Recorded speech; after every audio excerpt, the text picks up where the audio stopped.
माननीय अध्यक्ष महोदय, नियम 101 च्या अंतर्गत परभणी येथे भारतरत्न डॉक्टर बाबासाहेब आंबेडकर यांच्या पुतळ्यासमोरील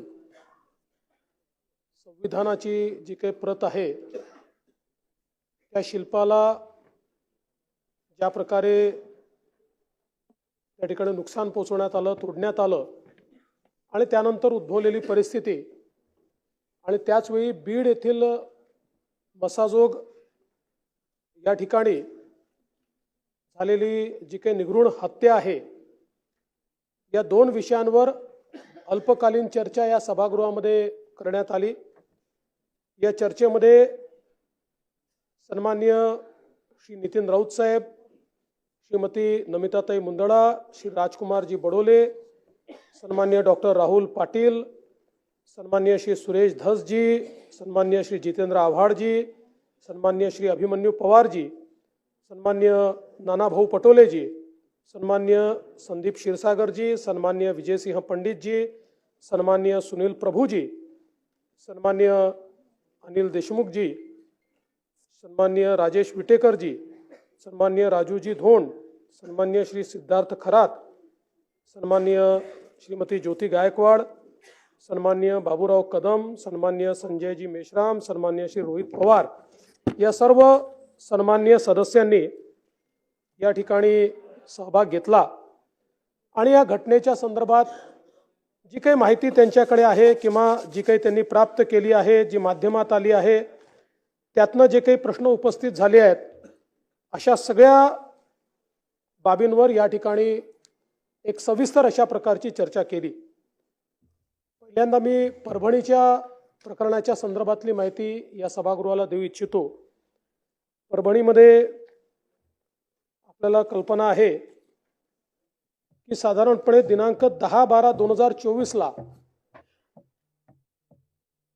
साधारणपणे 4:30 ते 4:45 च्या दरम्यान एक दत्तराव सोपनराव पवार वय 47 या माणसाने जी काही भारतरत्न डॉक्टर बाबासाहेब आंबेडकरांच्या पूर्णाकृती पुतळ्याजवळ जी एक प्रतिकात्मक संविधानाची प्रत ठेवली होती, ती तिथे तोडफोड केली, त्याची काच फोडली, ती खाली फेकली आणि त्यानंतर अनेक घटनांना त्या ठिकाणी सुरुवात झाली। मुळात जर आपण बघितलं तर ही घटना घडल्यानंतर त्या ठिकाणी पोलिसांना जशी माहिती मिळाली, पोलीस घटनास्थळी पोहोचले, मोठ्या प्रमाणात जमाव त्या ठिकाणी वाढू लागला। जमावाने रोडवरनं जाणाऱ्या एका बसची, ट्रकची काच फोडली, रास्ता रोको आंदोलन सुरू केलं। मात्र त्यातल्या काही लोकांनी जिल्हाधिकाऱ्यांना फोन केला आणि त्यांना सांगितलं तुम्ही या ठिकाणी या।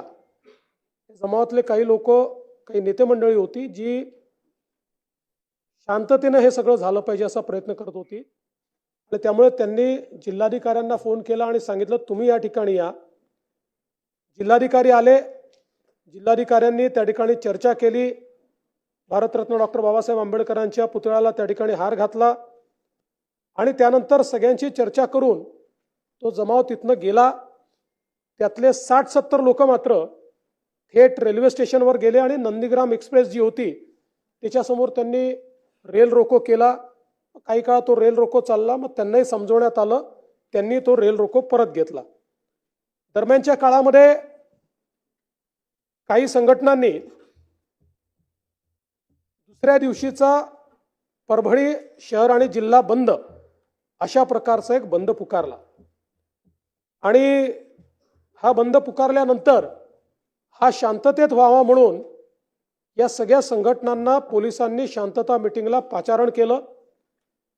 जवळपास 70 ते 80 विविध संघटनांचे कार्यकर्ते या शांतता मीटिंगला हजर होते आणि त्याच्यामध्ये जागा ठरल्या, कुठे कार्यक्रम होतील, कुठे रास्ता रोको होईल, कशा प्रकारे निवेदन दिलं जाईल, त्या हिशोबाने पोलिसांनी देखील 19 फिक्स पॉइंट तयार केले। आणि त्यानंतर 11 डिसेंबरला म्हणजे दुसऱ्या दिवशी ठरल्याप्रमाणे 7-8 ठिकाणी हा चक्काजाम आंदोलन सुरू झालं. शांततेचं सुरू होतं आणि त्यातल्या 7 वेगवेगळ्या डेलिगेशन्सनी एक एक करून जिल्हाधिकाऱ्यांना भेटून शांतपणे आपली निवेदनं दिली आणि हा कार्यक्रम सुरू होता. या दरम्यान अचानक खानापूर फाटा, वसंतराव नाईक पुतळा, विसावा फाटा, गंगाखेड रोड या ठिकाणी काही आंदोलकांनी पहिल्यांदा टावर जाण्याची सुरुवात केली. त्यानंतर 300-400 आंदोलक जमा झाले आणि या आंदोलकांनी मोठ्या प्रमाणात त्या ठिकाणी तोडफोड सुरू केली. मुळामध्ये ही घटना इतकी सिरियस होती की त्यामुळे व्यापाऱ्यांनी स्वतः त्या ठिकाणी बंद पाळलेला होता. कुठलंही दुकान उघडं नव्हतं. तथापि हा जो काही जमाव होता, हा जमाव बंद असलेल्या दुकानांची तोडफोड कर, त्यांचे CCTV फोड, बाहेर काहींच्या समोर तारा होत्या, वायर्स होत्या, त्या जाळण्याचं काम त्या ठिकाणी सुरू झालं. आणि मग दिसेल ती मोटर त्या ठिकाणी जाळण्याचं काम झालं. मोठ्या प्रमाणात वेगवेगळ्या ज्या काही त्या ठिकाणी गाड्या होत्या त्या गाड्या जाळण्याचं काम झालं. आणि हे सुरू असताना मग मात्र ही तोडफोड सुरू असताना पोलिसांनी तात्काळ त्या ठिकाणी 12 वाजता परभणीमध्ये आता जो काही नवीन कलम आहे 163 भाग नाग, त्यानुसार जमावबंदी घोषित केली. पण याची उग्रता वाढत होती. ती उग्रता वाढत असताना पोलिसांनी त्या ठिकाणी अश्रुधुराचा वापर केला, लाठीचार्ज देखील त्या ठिकाणी केला आणि सगळ्यांना पांगवण्याचा प्रयत्न केला.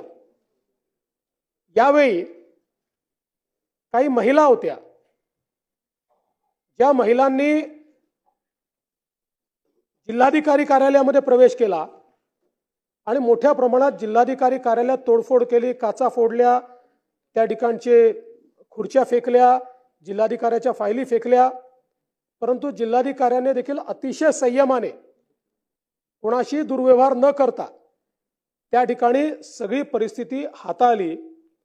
आणि यानंतर ज्यावेळी बाहेरून कुमक आली, SRPF आपण आणली, त्यानंतर मात्र सगळा जमाव शांत झाला आणि या संदर्भात एक प्रकारे शांतता प्रस्थापित झाली. या दरम्यान कुठले कुठले गुन्हे दाखल झाले हे आपण स्वतः वाचून दाखवले आहेत, त्यामुळे मी पुन्हा वाचून दाखवणार नाही. पण एकूण जे काही दगडफेक करणारे, जाळपोळ करणारे आहेत, यातल्या 51 लोकांना त्या ठिकाणी पोलिसांनी ताब्यात घेतलं. यामध्ये 42 पुरुष, 3 महिला आणि 6 विधी संघर्षित बालकांचा समावेश होता. या 43 पुरुषांना 3 गुन्ह्यांमध्ये अटक करण्यात आली. महिला आणि बालकांना अटक करण्यात आली नाही. महिलांना नोटीस देण्यात आली आणि घरी सोडून देण्यात आलं. त्यांच्यावर कुठलीही कारवाई या ठिकाणी करण्यात आली नाही. साधारणपणे हे जे काही अटक सत्र आहे हे 6 वाजेपर्यंत चालू होतं. 6 वाजेनंतर कुठलंही अटक सत्र या ठिकाणी करण्यात आलं नाही. आणि या अटक सत्राच्या दरम्यान साधारणपणे जे लोक या ठिकाणी व्हिडिओ फुटेजमध्ये तोडफोड करताना दिसत आहेत, कोणालाही मास्क वगैरे काही नाही आहे, चेहरे सगळ्यांचे खुले आहेत आणि खुल्या चेहऱ्याने त्या ठिकाणी लाठ्या काठ्या घेऊन गाड्यांची तोडफोड करतायत, दुकानांची तोडफोड करतायत. अशा लोकांवर ही कारवाई जी आहे ती या ठिकाणी करण्यात आलेली आहे. तर काही अजून फॅक्ट मला या निमित्ताने ठेवायचे आहेत. एक तर हा जो पवार आहे,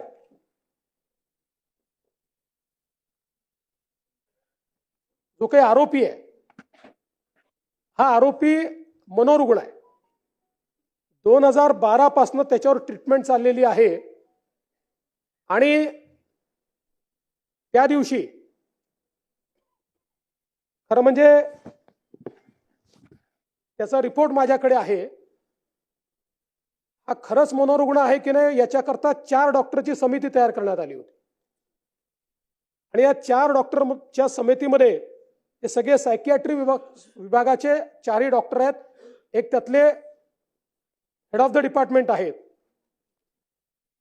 त्यांनी जो काही याच्या संदर्भातले याचे कागदपत्र आणि याची टेस्ट घेऊन जो रिपोर्ट दिला आहे त्यात त्यांनी रिपोर्ट दिलेला आहे की as per serial mental status examination observation and available previous treatment record it can be referred that he has a mental illness सायकॉटिक illness vis-a-vis mood disorder is on treatment for the same. He has understood the meaning of the wrongful act and he has realized the consequences of the wrongful act. He needs to take regular treatment of psychiatrist. त्यात पुढे त्यांनी हे म्हटलंय की he has been seeking treatment for behavioral issues and alcohol use from Parbhani and Akola based on psychiatrist since 2012. He is aware of his mental illness and seeking help for the same. He has expressed feeling of guilt, hopelessness, death wishes intermittently in reaction to the current life event. त्यामुळे मुळातच पहिल्यांदा तर मी या ठिकाणी सांगू इच्छितो ही जी काही एक कॉन्स्पिरसी थिअरी तयार करण्यात येते की सकल हिंदू समाजाचा मोर्चा झाला आणि मग त्या मोर्चात काहीतरी संविधानाच्या विरुद्ध बोललं गेलं आणि मग त्याच्यातनं अशा प्रकारची घटना झाली म्हणून ते देखील या ठिकाणी स्पष्ट झालं पाहिजे. सकल हिंदू समाजाचा मोर्चा झाला होता 11:10 ते 12:35 आणि या मोर्चामध्ये कोण होत त्याच दिवशी त्याच्यानंतर 5 तासांनी घटना झाली आहे. हा जो व्यक्ती आहे हा या मोर्चात नाही, हा आपल्या बहिणीच्या घरून तिथे आलाय आणि या मोर्चामध्ये कोण कोण उपस्थित होते? आमदार राहुल पाटील आपण उपस्थित होतात, स्वतः राहुल पाटील उपस्थित होते, आपले उभाठा आपल्या शिंदे गटाचे आनंद भरोसे, सुभाष जावळे मराठा समन्वयक उपस्थित होते. याच्यामध्ये केवळ राहुल पाटील या ठिकाणी सांगतील याच्यामध्ये केवळ आणि केवळ बांगलादेशातल्या हिंदूंच्या संदर्भात बांगलादेशातल्या अल्पसंख्याकांच्या संदर्भात मागणी करण्यात आली. कुठल्याही राजकीय नेत्याने त्या ठिकाणी भाषण केलं नाही, केवळ साधू संतांनी भाषण केलं. भारताच्या संविधानाच्या संदर्भात एक शब्द देखील त्याच्यामध्ये बोलण्यात आला नाही. सर्व पक्षीय लोक त्या ठिकाणी होते. त्यामुळे ही कॉन्स्पिरसी थिअरी तयार करणं म्हणजे एक प्रकारे समाजात तेढ निर्माण करण्याचा प्रयत्न करणं आहे. ही कुठेही हिंदू विरुद्ध दलित अशा प्रकारची दंगल नाही आणि हे जे काही संविधान भारताचं आहे हे आपल्या सगळ्यांचं आहे. त्यामुळे संविधानाचा अपमान करणारा कुठल्या जातीचा धर्माचा पंथाचा असेल त्याच्या जाती धर्म पंथाकडे न पाहता त्याच्यावर जी काही कडक कारवाई करता येईल ती कारवाई केली पाहिजे, हे अत्यंत महत्त्वाचं आहे. आणि म्हणून या संदर्भात पहिल्यांदा तर ही कारवाई कुठल्याही जाती द्वेषातनं तयार झालेली नाही, कुठल्याही कॉन्स्पिरसीतनं अशा प्रकारे घटना घडलेली नाही, तर एका मनोरुग्णाने अशा प्रकारची घटना करून एक प्रकारे शहराचं स्वास्थ्य पूर्ण खराब केलेलं आहे. आता याच्यामध्ये एक अजून डिफरन्सिएशन केलं पाहिजे की या ठिकाणी बहुतांश हे शांततेने आंदोलन करत होते. ज्या प्रकारे भारतरत्न डॉक्टर बाबासाहेब आंबेडकरांना अपेक्षित आहे त्याप्रमाणे पूर्ण प्रशासनाला सहकार्य करून त्यांनी ते आंदोलन केलं. हे हजारो लोक होते.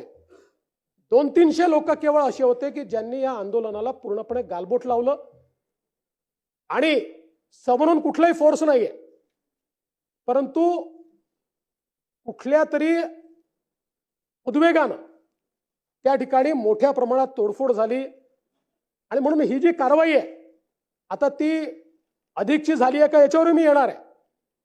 पण एक गोष्ट या सभागृहाने देखील लक्षात घेतली पाहिजे की जर बहुतांश लोक शांततेनं त्या ठिकाणी आंदोलन करत असतील तो राईटफुल अधिकार आहे. अशा वेळी जर काही लोक तोडफोड करत असतील तर आपल्याला ठरवायचं आहे की अशा प्रकारचा लॉलेसनेस आपण मान्य केला पाहिजे का. एक कोणीतरी मनोरुग्ण अशा प्रकारची कारवाई करतो आणि त्याच्यानंतर आपण बघा लोकांचं नुकसान किती झालंय. या ठिकाणी सरकारी कार्यालयांचं नुकसान तर आहेच, पण सामान्य जे नागरिक आहेत यांच्या गाड्या तोडल्या, टू व्हीलर तोडल्या, दुकानं तोडली, त्याचं देखील प्राथमिक नुकसान 1,89,54,400 कोटी रुपयाचं आहे. या लोकांचा काही संबंध नाही आहे या घटनेशी, पण त्यांचं अशा प्रकारे नुकसान हे या ठिकाणी करण्यात आलेलं आहे. पण हे सगळं होत असताना एक विषय सातत्याने या ठिकाणी आला, कोम्बिंग ऑपरेशनच्या संदर्भात. खरं म्हणजे साधारण 4-4:30 वाजता मला सन्माननीय बाळासाहेब आंबेडकरांचा फोन आला आणि बाळासाहेबांनी मला सांगितलं की मला माहिती मिळते की काहीतरी कोम्बिंग ऑपरेशन चाललंय. मी तात्काळ पोलिसांशी बोललो. त्यांना म्हटलं कशाचं कोम्बिंग ऑपरेशन करताय. म्हणाले आम्ही कोम्बिंग ऑपरेशन करत नाही, जे अपरंटली दिसतायत व्हिडिओ त्यांना आम्ही पकडतोय. मी त्यांना म्हटलं त्याचाही संदेश चांगला जात नाही. त्यानंतर आयजींचं, माझं आणि बाळासाहेब आंबेडकरांचं एकत्रित बोलणं झालं आणि 6 वाजेनंतर कुठल्याही वस्तीमध्ये कोणीही गेलेलं नाही. 6 वाजेनंतर कोणाला अटक देखील केलेली नाही. त्याच्यामुळे अशा प्रकारचं कोम्बिंग ऑपरेशन करण्यात आलंय हे काही योग्य नाही किंवा हे वस्तुस्थितीला धरून नाही. मात्र यामध्ये एक तक्रार ही आलेली आहे की पोलीस निरीक्षक अशोक घोरबांड यांनी वाजवीपेक्षा जास्त या ठिकाणी बळाचा वापर केला किंवा रॅशली बळाचा वापर केला. निश्चितपणे याची चौकशी केली जाईल आणि चौकशी होतपर्यंत अशोक घोरबांड यांना त्या ठिकाणी सस्पेंड केलं जाईल आणि त्यांना सस्पेंड करून याची चौकशी पूर्णपणे केली जाईल की त्यांनी वाजवीपेक्षा अधिक अशा प्रकारचा या ठिकाणी बळाचा वापर केला आहे का. दुसरा एक मुद्दा या ठिकाणी आला, वत्सलाबाई मानवते या महिलेला मारहाण करण्यात आली. मुळामध्ये ही जर घटना आपण बघितली तर या ज्या आमच्या भगिनी आहेत वत्सलाबाई या हायपर ॲग्रेसिव्ह होत्या आणि त्या ॲग्रेशनमध्ये त्यांनी आपल्या एका महिला कॉन्स्टेबलवर हल्ला केला. त्याचे सर्व साक्षी पुरावे आहेत आणि त्या महिला कॉन्स्टेबल ॲडमिट आहेत आणि त्याही मागासवर्गीय भटक्या विमुक्त आहेत.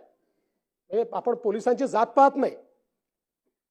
आणि त्याच्यानंतर तो हल्ला झाल्यानंतर शेवटी अशा प्रकारे जर कोणी मोठ्या प्रमाणात आक्रमक होत असेल तर पोलिसांना, महिला पोलीस होत्या, त्यांना जबरदस्ती उचलून गाडीत बसवून न्यावं लागलं. कारण पोलिसांवरच जर हल्ला झाला तर पोलिसांनी इतरांची सुरक्षा कशी करायची. आणि म्हणून या संदर्भात निश्चितपणे मला असं वाटतं की ही जी काही बाब आहे ती अत्यंत महत्त्वाची आहे. यासोबत जो काही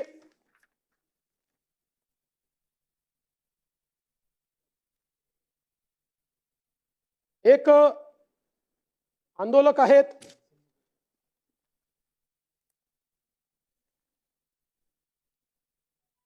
सोमनाथ व्यंकट सूर्यवंशी. हे सोमनाथ व्यंकट सूर्यवंशी जे आहेत हे लॉचं शिक्षण घेत होते. साधारण मूळ हे लातूर जिल्ह्यातले आहेत. त्या ठिकाणी त्यांचा परिवार आहे. पुण्यामध्ये आले, मग परभणीमध्ये शिक्षण घेत आहेत. यांच्या सूर्यवंशींच्या संदर्भात वस्तुस्थिती अशी आहे की ज्यावेळी सगळी जाळपोळ चालू होती त्यावेळी जाळपोळीच्या व्हिडिओमध्ये जी मंडळी दिसतात त्यांना अटक करण्यात आली. त्यात सूर्यवंशींना अटक करण्यात आली होती. त्यानंतर 2 वेळा मॅजिस्ट्रेट पुढे त्यांना उभं करण्यात आलं. मॅजिस्ट्रेटने लिहिलेलं माझ्याकडे जो काही ऑर्डर पास करतात त्या ऑर्डरची कॉपी आहे ती मी आपल्याला देतो. दोन्ही वेळा मॅजिस्ट्रेटने त्यांना क्लिअर कट विचारलेलं आहे की पोलिसांनी कुठला 3rd डिग्रीचा वापर केला आहे का, पोलिसांनी तुम्हाला मारहाण केली आहे का. त्यांनी सांगितलं कुठली मारहाण मला झालेली नाही. ते पूर्ण वेळ पोलीस कस्टडीत असतानाचे व्हिडिओ फुटेज उपलब्ध आहेत, अनएडिटेड 100%. त्या पूर्ण व्हिडिओ फुटेजमध्ये कुठेही त्यांना मारहाण केल्याचं दिसत नाही. आणि आपण पोस्टमॉर्टम रिपोर्टचं पहिलं पान सगळ्यांनी वाचलं, पण त्यासोबत त्यांची जी मेडिकल एक्झामिनेशन आहे त्या मेडिकल एक्झामिनेशनमध्ये लिहिलेलं आहे की त्यांना COPD म्हणजे श्वसनाचा दुर्धर आजार आहे आणि ब्रेथलेसनेस आहे असं त्यांच्या मेडिकल एक्झामिनेशन मध्ये लिहिलेलं आहे. दुसरं, त्यांच्या मेडिकल एक्झामिनेशन मध्ये त्यांच्या ज्या जुना जखमा आहेत त्याचा देखील उल्लेख आहे. त्यांचा इथला बोन तुटलेला होता, तो जुना होता, त्यांनी सांगितलं त्याचा देखील उल्लेख हा त्याच्यामध्ये आहे. पोलीस कस्टडीतनं ज्यावेळेस ते MCR मध्ये गेले त्यावेळेस MCR मध्ये जेलमध्ये असताना सकाळच्या वेळी त्यांना जळजळत आहे म्हणून त्यांचा जो एक कैदी होता त्यांनी तक्रार केली. ती तक्रार केल्यानंतर त्यांना हॉस्पिटलमध्ये नेलं आणि हॉस्पिटलमध्ये नेल्यानंतर त्यांना मृत घोषित केलं. या संपूर्ण प्रकरणामध्ये अनेक शंका या तयार झालेल्या आहेत. पहिल्यांदा तर जरी त्या सगळ्या प्रकरणातले ते आरोपी असले तरी देखील गरीब समाजाचे आहेत, वडार समाजाचे आहेत, मागासवर्गीय आहेत आणि म्हणून पैशाने काही कोणाचा जीव परत येत नाही. तथापि त्यांच्या कुटुंबाला 10 लाख रुपयाची मदत ही राज्य सरकारच्या वतीनं केली जाईल. आणि ज्या शंका उपस्थित झाल्या, शेवटी शंका जर उपस्थित झाल्या असतील तर त्याचं निरसन झालं पाहिजे, केवळ एकतर्फी होऊन चालणार नाही. आणि म्हणून या सगळ्या प्रकरणाची न्यायालयीन चौकशी ही केली जाईल. आणि ही करत असताना नानाभाऊ आपल्यालाही सांगतो आणि नितीन राऊत साहेब आपल्यालाही सांगतो, 1998 नंतर माननीय उच्च न्यायालयाने निर्णय घेतला की न्यायालयीन चौकशी करता आम्ही सिटिंग जज देणार नाही. आपण त्यांना पत्र पाठवतो, ते रिटायर्ड जजची नावं पाठवतात, त्याच्यावरच आपण न्यायालयीन चौकशी करतो. तशा प्रकारे जे काही संशय याच्यात तयार झालेले आहेत त्या संशयाच्या संदर्भातली न्यायालयीन चौकशी ही निश्चितपणे केली जाईल. माझी या माध्यमातनं सगळ्यांना अपील आहे की काही लोकांना असं वाटतं की या राज्यामध्ये कायदा सुव्यवस्था राहू नये. काही अशा शक्ती आहेत की ज्या जाती जातीमध्ये दंगे पसरवण्याचा प्रयत्न करतायत. पण मुळामध्ये संविधान सगळ्यांचं आहे आणि त्यामुळे संविधानाच्या संदर्भातला झालेला अपमान हा प्रत्येक भारतीयाचा अपमान आहे. याला कुठल्या जाती धर्माशी जोडून आपण जर त्यात भेद निर्माण करू लागलो तर मला असं वाटतं की मग आपल्यापैकी कोणीही भारतरत्न डॉक्टर बाबासाहेब आंबेडकरांच्या नाव घेण्याची लायकी ठेवणार असणार नाही. आपल्याला या ठिकाणी हे लक्षात घेतलं पाहिजे. आणि विशेषतः आमच्यासारख्या तुमच्यासारख्या सगळ्या राजकीय नेत्यांनी अशा प्रकरणांमध्ये संयमाने जेवढ्या लवकर तणाव कमी होऊ शकेल तो तणाव कमी करण्याचा प्रयत्न हा केला पाहिजे. एवढीच माझी या निमित्ताने अपील आहे. अध्यक्ष महोदय, यासोबत बीडमध्ये जे प्रकरण मसा जोगला या ठिकाणी झालं,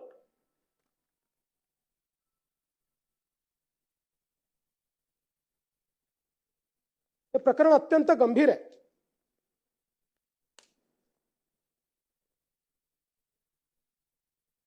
यातनं खरं म्हणजे एक केवळ संतोष अण्णा देशमुख यांची निगृण हत्या करण्यात आली इथपर्यंत हे प्रकरण मर्यादित नाही.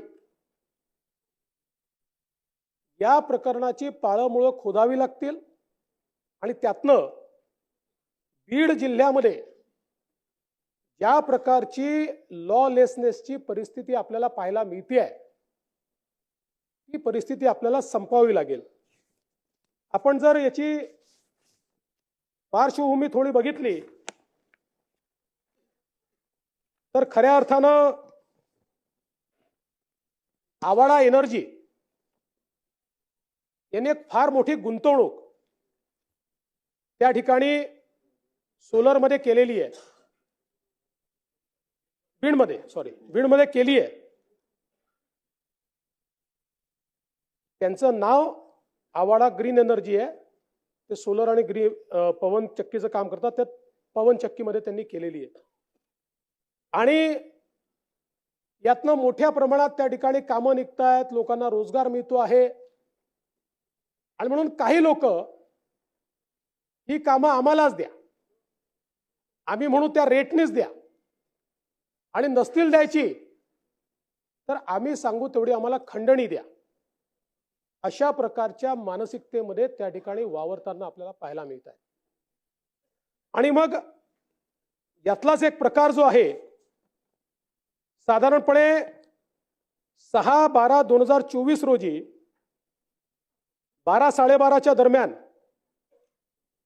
हे जे मसाजोग इथे आवाडा ग्रीन एनर्जीचं ऑफिस आहे त्या ठिकाणी अशोक नारायण घुले, सुदर्शन घुले, प्रतीक घुले असे सगळे जे काही आरोपी आहेत ते आरोपी त्या ठिकाणी गेले. पहिल्यांदा त्यांनी तिथला जो वॉचमन आहे अमरदीप भगवान सोनवणे याला शिवीगाळ आणि मारहाण केली. त्यानंतर तिथले senior manager, project manager Shivajirao Thopte हे त्या ठिकाणी आले. त्यांना देखील त्यांनी मारहाण केली. आणि मारहाण चालू असताना साहजिक त्यांनी तिथले जे सरपंच आहेत संतोष अण्णा देशमुख यांना फोन केला की अशा प्रकारे हे येऊन मारहाण करतायत आणि हे गुले जे आहेत हे बाजूच्या गावचे आहेत आणि त्यामुळे साहजिकच बाजूच्या गावचे लोक येऊन आमच्याकडे अशा प्रकारची मारहाण करतात.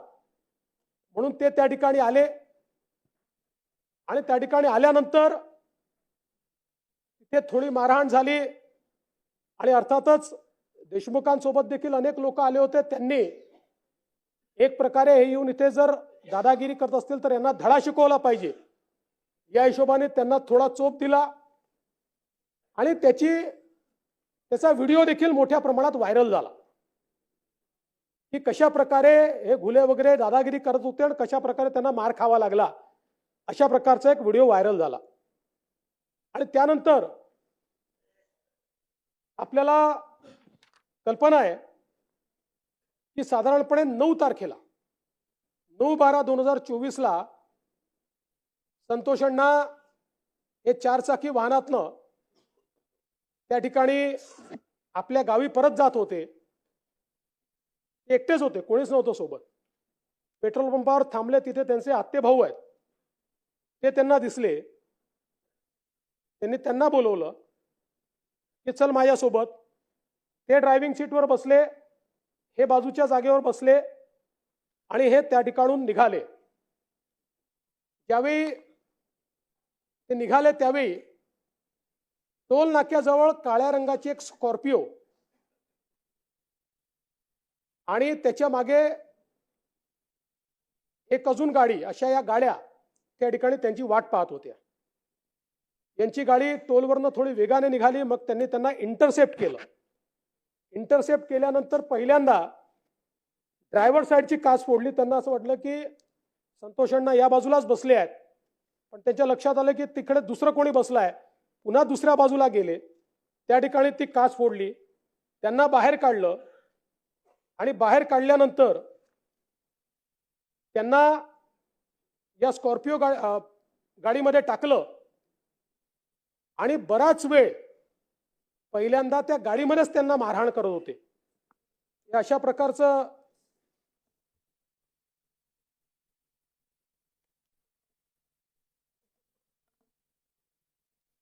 अशा प्रकारच्या तारा होत्या की ज्या तारांच्या अशा त्या गुंडाळून आणि जे पाठीवर सगळे व्रण दिसत आहेत ते याचे व्रण आहेत. याने त्यांना प्रचंड मोठ्या प्रमाणात त्या ठिकाणी मारहाण करण्यात आली.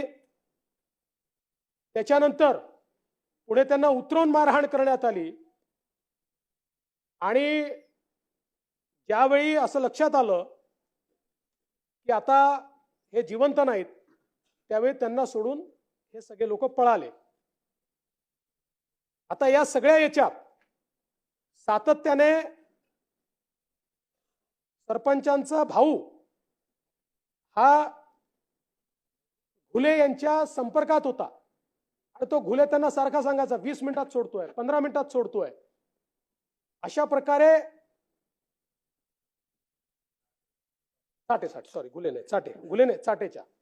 चाटेंच्या आजो माणिक जयराम माणिक चाटे, विष्णू महादेव चाटे 45 वर्षीय विष्णू महादेव चाटेच्या संपर्कात होता. तो सारखा सांगायचा सोडतोय, पण त्यांनी त्यांना काही सोडलं नाही. प्रचंड मारहाण त्यांना त्या ठिकाणी करण्यात आली आणि त्या मारहाणीमध्ये त्यांचा मृत्यू त्या ठिकाणी झाला. अतिशय दुर्दैवी अशा प्रकारचा मृत्यू आहे. यात एकच फक्त सुरेश अण्णांनी या ठिकाणी जो मुद्दा मांडला, कारण काही गोष्टी या रेकॉर्डवर ठीक असल्या पाहिजे म्हणून सांगतो की हा जो काही मुद्दा समोर आलेला आहे की त्यांचे डोळे वगैरे जाळण्यात आले, ही वस्तुस्थिती नाही आहे. त्यांच्या डोळ्यावर मारण्यात आलेला आहे, पण डोळे जाळण्यात आलेले नाही आहेत. पण जो काही त्यांची हत्या झालेली आहे अतिशय निगृढ अशा प्रकारची ही हत्या झालेली आहे. आणि याच वेळी खरं म्हणजे काही प्रश्न उपस्थित झाले की ही 6 तारखेची घटना झाली. या 6 तारखेच्या घटनेवर एट्रॉसिटी हा उशिरा का दाखल करण्यात आला? त्याचं प्रामुख्याने कारण असं होतं की 6 तारखेच्या घटनेची जी फिर्याद आहे, ही फिर्याद प्रोजेक्ट इंजिनियर शिवाजी थोपटेंनी दिली होती आणि त्यावेळी त्यांनी स्वतःला मारहाण कशी झाली या संदर्भातली फिर्याद दिल्यामुळे तिथे अट्रॉसिटी अट्रॅक्ट झाला नाही. 4 दिवसांनी ज्यावेळेस त्यांनी ॲडिशनल फिर्याद अमरदीप सोनवणेची दिली, अमरदीप सोनवणे हे मागासवर्गीय असल्यामुळे त्या फिर्यादीवर अट्रॉसिटी त्या ठिकाणी लागू करण्यात आली. याच दरम्यान एक अजून वस्तुस्थिती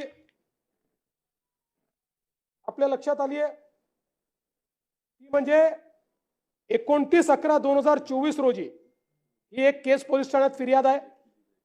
ज्या फिर्यादीमध्ये असं म्हटलंय की सुनील केंदू शिंदे हे मस्साजोग येथील आवादा एनर्जी प्रकल्पाच्या कार्यालयात हजर असताना त्यांचा मोबाईल क्रमांक जो काही असेल वर विष्णू चाटे याच्या मोबाईल क्रमांक जो काही असेल यावरून वाल्मिक कराड याने प्रकल्पाचे काम बंद करण्याबाबतची धमकी दिली. तसेच दुपारी 14:30 सुदर्शन घुले याने कार्यालयात येऊन काम बंद करण्याबाबत धमकी दिली व काही दिवसापूर्वी Shivaji Thopte project senior manager यांना वाल्मिक कराड याने परळी येथे बोलवून आवादा कंपनीचे काम बंद करा अन्यथा 2 करोड रुपये देऊन काम चालू ठेवा असे सांगितले व वेळोवेळी विविध लोकांचे मोबाईलवरून प्रत्यक्ष अप्रत्यक्षरित्या प्रकल्पाचे काम बंद न ठेवल्यास मारहाण करण्याच्या व जीवे मारण्याच्या धमक्या दिल्या. हा गुन्हा आधी घडलेला आहे, त्यानंतर हा गुन्हा घडलेला आहे. मात्र या संपूर्ण प्रकरणामध्ये या दोन्ही गुन्ह्यांचा काय संबंध आहे याची चौकशी आपण करतोय. मी या निमित्ताने या सभागृहाला आश्वस्त करू इच्छितो, हा जो काही गुन्हा घडलाय याचा मास्टर माइंड कोणीही असला तरी त्याच्यावर कारवाई केलीच जाईल. आपण वारंवार वाल्मिक कराडचं नाव घेतलं म्हणून नाव घेऊन सांगतो, या गुन्ह्यामध्ये एका गुन्ह्यात तर त्याचा पुरावा दिसतोच आहे, त्याच्यावर कारवाई होणारच आहे, पण याही गुन्ह्यामध्ये जर वाल्मिक कराड बद्दलचे पुरावे असतील तर तो कोण आहे, कुठल्या पक्षाचा आहे, कोणाकोणासोबत फोटो आहे, सगळ्यांसोबतच आहे, आमच्यासोबत आहे, यांच्यासोबत आहे, पवार साहेबांसोबत आहे, सगळ्यांसोबत आहे, कोणासोबत फोटो आहे याचा विचार न करता कारवाई केली जाईल. कारण मी काल देखील बोललो, ज्या प्रकारे बीड जिल्ह्यामध्ये अराजकाचं राज्य तयार करण्याचा प्रयत्न होतोय आणि विशेषतः काही सदस्यांनी सांगितलं, सुरेश अण्णांनी देखील सांगितलं, कोणावर 307 लावायच्या, कोणावर वेगवेगळ्या केसेस लावायच्या. मला असं वाटतं की अतिशय चुकीचं या ठिकाणी घडतं आहे आणि पोलीस प्रशासनाची जबाबदारीच आहे. मी काल देखील डीजींना सांगितलं की याचा दोष हा पोलीस प्रशासनाचा देखील आहे. पोलिसांनी देखील एखाद्यावर जर एखादी आपण फिर्याद नोंदवतोय तर त्याची वस्तुस्थिती काय आहे, मग इकडे फिर्यादी नोंदवायच्या आणि मग तिकडे बिसमरी करायची आणि मग मध्यंतरीच्या काळामध्ये हे सगळे निर्धावलेले अशा प्रकारचं काम करताना आपल्याला पाहायला मिळतात. हे यापुढे सहन केलं जाणार नाही. मी या सभागृहाला आश्वस्त करतो, या बीड जिल्ह्यामध्ये अशा प्रकारच्या क्रिमिनल ऍक्टिव्हिटी करणारे जे कोणी असतील यांची पाळंमुळं आम्ही खणून काढू आणि यांच्यावर तर मी सांगितलेलं आहे, कारण सगळ्यांवर गुन्हे आहेत, त्यामुळे 302 वगैरे सगळं तर लागेलच, पण सोबत यांच्या सोबत काम करणारे जेवढे लोक आहेत वेगवेगळ्या गुन्ह्यांमध्ये, हे सगळे एकत्रितपणे मकोकाच्या गुन्ह्याला पात्र होतात. त्यामुळे यांच्यावर मकोका देखील या ठिकाणी लावण्यात येईल. पुराण वयानेही जे जे लोक या गुन्ह्यामध्ये प्रत्यक्षपणे किंवा या गुन्ह्याला एड करतायत अशा प्रकारचं निष्पन्न झालं, त्यांनाही संघटित गुन्हेगारीचा भाग समजून त्यांनाही मोकामध्ये टाकण्यात येईल. आणि बीड जिल्ह्यामध्ये वाळू माफिया, बीड जिल्ह्यामध्ये या ठिकाणी वेगवेगळ्या उद्योगांना त्रास देणारे अशा प्रकारचे जे लोक आहेत, भूमाफिया पण असतील, एक मोहीम हातामध्ये घेऊन या सर्व लोकांवर संघटित गुन्हेगारीच्या अंतर्गत त्या ठिकाणी कारवाई करण्यात येईल. आणि हे जे सगळं प्रकरण आहे, या प्रकरणामध्ये 2 प्रकारची चौकशी आम्ही करणार आहोत. एक आयजी लेवल अधिकारी यांच्या अंतर्गत एसआयटी तयार केलेली आहे. ती एसआयटी या प्रकरणाची पूर्ण चौकशी करेल. आणि दुसरीकडे, कारण शेवटी एसआयटी चौकशी करताना गुन्ह्याच्या अनुषंगाने करते, इकोसिस्टीमच्या अनुषंगाने चौकशी झाली पाहिजे, म्हणून न्यायालयीन चौकशी देखील या संपूर्ण प्रकरणाची या ठिकाणी केली जाईल. टाइमलाईन आपण साधारणपणे 3 ते 6 महिन्यात पूर्ण करू. 3 ते 6 महिन्यात. आणि स्वर्गीय संतोष देशमुख जे आहेत, यांच्यासारखा एक युवा सरपंच, खरं म्हणजे मी मगाशी देखील बोललो, कोणाच्या जीवाचं मोल आपण पैशाने करू शकत नाही, तथापि एक छोटीशी मदत म्हणून त्यांच्या परिवाराला 10 लाख रुपयाची मदत ही राज्य सरकारच्या वतीनं करण्यात येईल. आणि या संपूर्ण प्रकरणाची गंभीरता आणि त्यासोबत या ठिकाणी जी प्रकरणं बाहेर येत आहेत, या सगळ्या प्रकरणांमध्ये कुठेतरी पोलीस प्रशासनाची कुचराई दिसत असल्यामुळे बीडच्या एसपींना ट्रान्सफर करण्याचा निर्णय हा या ठिकाणी मी घेतलेला आहे. महाजनांचा जो विषय आहे, पाटीलला तो ऑलरेडी आपण सस्पेंड केलाय, पण महाजनांच्या संदर्भात मी माहिती घेतली. बघा, चुकीच्या व्यक्तीवर कारवाई होऊ नये म्हणून मी तुम्हाला टाइमलाईन सांगतो, आणि ही जी टाइमलाईन आहे ही सगळी सीसीटीव्ही फुटेजमध्ये उपलब्ध आहे. 15:24 किडनॅपिंग झालं. 15:35 महाजन यांना मृतकाच्या भावाचा फोन आला. 15:43 सुदर्शन घुलेचं लोकेशन हे त्यांनी चिचोली माळी शिवारात असल्याचं महाजनांनी असर्टन केलं. 15:52 शासकीय आपलं वाहन त्या ठिकाणून रवाना झालेलं आहे, आणि त्या भागामध्ये, पूर्ण भागामध्ये स्वतः महाजन आपली टीम घेऊन फिरताना दिसत आहेत. 16:26 त्या ठिकाणी त्यांचं बोलणं हे शिवराज देशमुख, म्हणजे जे त्यांचे आत्ते भाऊ आहेत, जे ड्रायव्हर होते, त्यांच्याशी झालेलं आहे.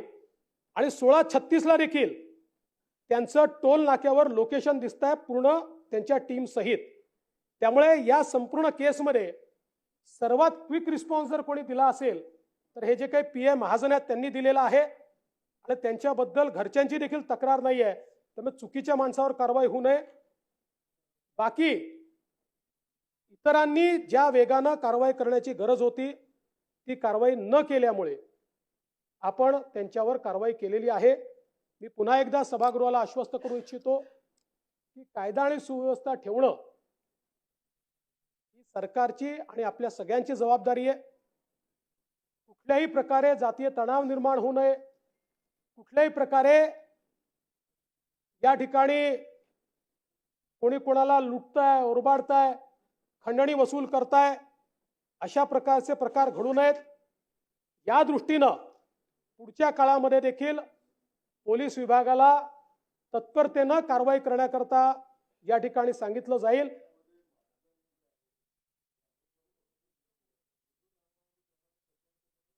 ते असेल तर बघू, तो काही प्रश्न नाही. नाही, ते ठीक आहे, तो प्रश्न नाही. बघा, मी जर वरिष्ठ अधिकाऱ्यांवर कारवाई करतोय तर कनिष्ठांवर करायला काय प्रॉब्लेम आहे, पण जो नाही त्याच्यावर कारवाई करून पोलिसांमध्ये चुकीचा संदेश देऊन चालणार नाही. पोलिसांचे मॉरल ठेवावं लागतं. हा फोर्स आहे. या फोर्समध्ये जर कोणी ठीक काम करत असेल आणि त्याला तुम्ही केवळ जनभावने करता किंवा एखाद्या गोष्टी करता विक्टिमाइज केलं तर पोलिसही मग काम करणार नाहीत, ते हात झटकतील. आणि म्हणून निश्चितपणे आपण जे सांगितलं त्या सगळ्या गोष्टींकडे आपण लक्ष देऊ, आणि या सगळ्या प्रकरणांमध्ये गांभीर्याने या ठिकाणी शासनाने दखल घेतली आहे, त्याच्यावर शासन कारवाई करेल, एवढंच या निमित्ताने सांगतो. माझ्या बोलण्यामध्ये एक विषय राहिला. विजय वाकोडे हे त्या ठिकाणी दलित समाजाचे मोठे कार्यकर्ते आहेत, नेते आहेत. या सगळ्या परभणीच्या प्रकरणामध्ये ते एक प्रश्न इथे आला की त्यांचा देखील मृत्यू झाला. खरं म्हणजे ते शांतता प्रस्थापित करत होते, शेवटी लोकांनी ऐकलं नाही म्हणून ते त्या ठिकाणून निघून गेले. त्यांचा याच्यामध्ये शांतता प्रस्थापित करण्यामध्ये मोठा रोल होता. दुर्दैवाने त्यानंतर ते संध्याकाळी ॲडमिट झाले. ॲडमिट झाल्यानंतर त्यांचा त्या ठिकाणी मृत्यू झाला, आणि त्याच्यामध्ये त्यांना 2 वेळा त्यांची एन्जिओप्लास्टी झाली होती. हार्टचा प्रॉब्लेम होता. वय देखील त्यांचं जवळपास 67 वर्ष होतं. पण राजकुमार बडोलेजींनी माझ्या लक्षात आणून दिलं की त्यांनी शांतता प्रस्थापित करण्याकरता या ठिकाणी प्रयत्न केलेला आहे. एक चांगला कार्यकर्ता आहे, आणि म्हणून बडोलेजींनी ती मागणी केली आहे. त्यांना देखील 5 लाख रुपयाची मदत राज्य सरकार देईल.